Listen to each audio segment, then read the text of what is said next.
Et la petite fille lui dit « Oh, mère grand, comme tu as de grandes dents !» Et le loup lui dit « C'est pour mieux te manger !» Et il se jeta sur la petite fille. Hum ! Elle la mangea.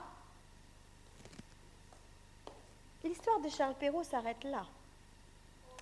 Eh oui, ça s'arrête ici.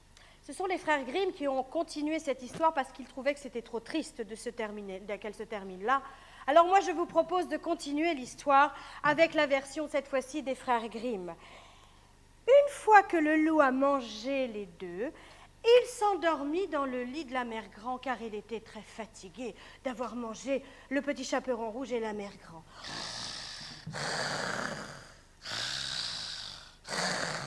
Il s'endormit et se mit à ronfler très fort. Allez, on ronfle, on y va.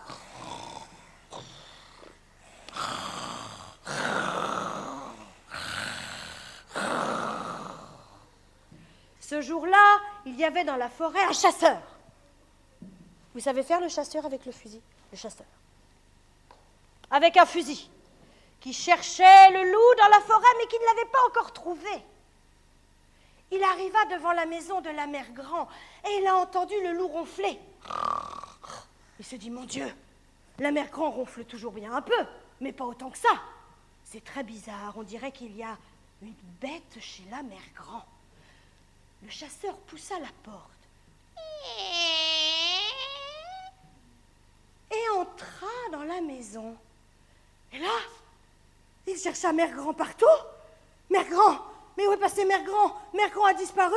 Mais quand il s'approcha du lit, il a vu le loup avec un gros ventre endormi en train de ronfler. Oh, mon Dieu, ce loup a dû manger la Mère Grand. Il a un gros ventre, mais peut-être qu'elle est encore vivante. Je ne vais pas tirer de coup de fusil. Il posa son fusil, prit une paire de ciseaux et coupa le ventre du loup. Avec moi, les enfants. Allez, on prend une paire de ciseaux et on coupe. Coupe, coupe, coupe, coupe, coupe, coupe, coupe, coupe, coupe, coupe, coupe, coupe. Le loup, lui, ronflait toujours. Hein. Le chasseur lui ouvrit le ventre. Et là, il est sorti qui? Oh, le petit chaperon rouge. Oh, et la mère Grand. Elles étaient vivantes toutes les deux. Le loup avait tellement faim qu'il les avait avalées sans les croquer. Oh, mais elles avaient quand même du mal à respirer. Le petit chaperon rouge a dit, oh, on a eu peur. Il faisait tout noir dans ce ventre de loup. Et la mère Grand, elle, avait bien du mal à respirer. Mais elles étaient vivantes. Oh, le petit chaperon rouge a eu l'idée d'aller chercher des cailloux devant la maison et d'en remplir plein le ventre du loup. Ils en ont rempli plein de cailloux. Le loup, lui, ronflait toujours, hein. Le ventre grand ouvert. Plein. Ils refermèrent le ventre. Ils allèrent se cacher. Et quelque temps plus tard, le loup se réveilla.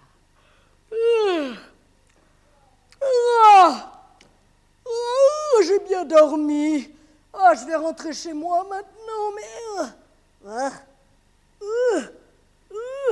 mais qu'est-ce qui se passe? Mais qu'est-ce que j'ai? On dirait que j'ai des cailloux dans mon ventre, mais c'est bizarre. Mais il a voulu se lever pour aller chez lui, mais là, les cailloux l'ont emporté et il est tombé mort, écrasé, comme une crêpe, par terre. Alors, ouf, maintenant que le loup était mort, le petit chaperon rouge pouvait se promener dans les bois. Le loup n'était plus là. Promenons-nous dans les bois pendant que le loup n'y est pas. Si le loup y était, il nous mangerait. Mais comme il n'y est pas, il nous mangera pas. Tralala. Merci.